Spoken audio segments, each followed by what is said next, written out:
What's up, everybody? My name is Brad and welcome back to the channel. Today I'm back at it once again with another book review for you all. That's the second one this week.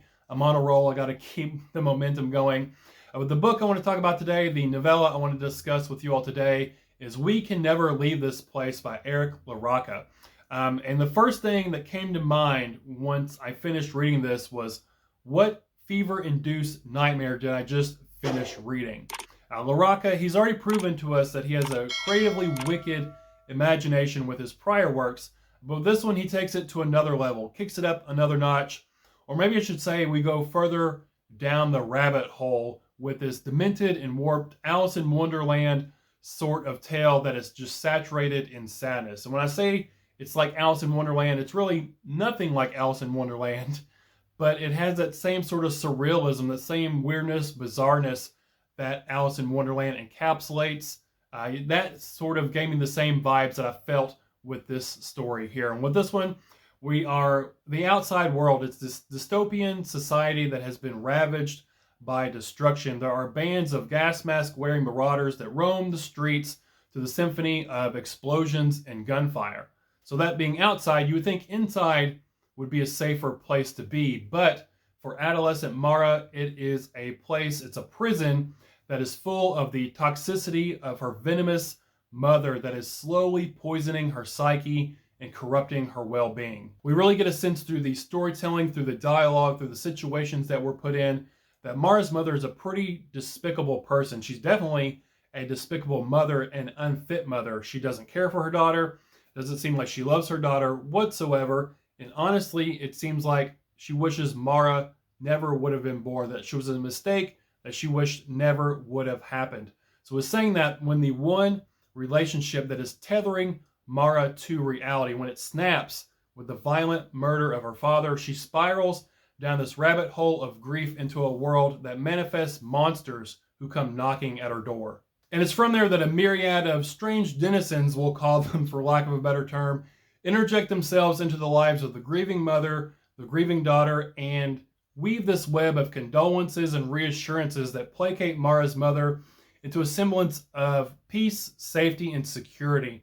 But it's the insidiousness of these welcomed, unwelcome guests that depends on whose perspective you're looking at it from that really permeates the rest of the story with this constant sense of unease and tension, of this danger rippling just beneath the quivering surface, ready to boil up and scald you at any moment. And Mara, she must tread these new trepidatious waters all on her own, alone, with no care from her mother, all while bearing the heavy burden of her grief that is threatening to pull her under, pull her down like an anchor if she is to survive. We Can Never Leave This Place by Eric LaRocca is a spellbindingly surreal exploration into the horrors of trauma, grief, and neglect. And it perpetuates the idea that no matter how we process our sorrows, we all process things differently, that sorrow, that grief, it never truly dissipates, it only fades with time. Sort of like the residue of a stain that you can't quite scrub clean, or a place you can never leave. And we can pull ourselves up out of the darkness of that rabbit hole, out into the light, at least for a little while, until our mind starts to wander with the desire to go tumbling back down. That's it. That's been my review for We Can Never Leave This Place, the newest novella coming out in July, I believe, by Eric LaRocca. I ended up giving this one 4 stars. I really thoroughly enjoyed it. This one is probably my favorite piece by Eric so far. It is utterly bizarre and surreal and weird, and it does just have this vibe of sort of like falling down the rabbit hole into the world of Alice in Wonderland. I don't really know how else to describe it. I don't want to say too much more and give anything else away, but it was a really fantastically written story, like always from Eric. His writing is always beautiful, but he writes about these horrible, heinous, horrendous things all the time, which is a great mashup. Beautiful writing, talking about horrible stuff. Well, that's it. That's been my review of We Can Never Leave This Place by Eric LaRocca. Thank you for spending your time with me. Again, my name is Brad, and I'll talk to y'all later. Bye. That's it. Cut the outro music. Just cut it. If you're still here, if you stuck around this long, unfortunately, I have some very disturbing news that I've dug up that I just cannot keep silent on any longer. I have to bring it to light. Something I've discovered about Eric LaRocca. So I'm going to put up his last 3 book covers up here on screen. Things have gotten worse since we last spoke. You've lost a lot of blood, and we can never leave this place. Now, all these covers, they're fantastic covers, and they all depict different people on the covers.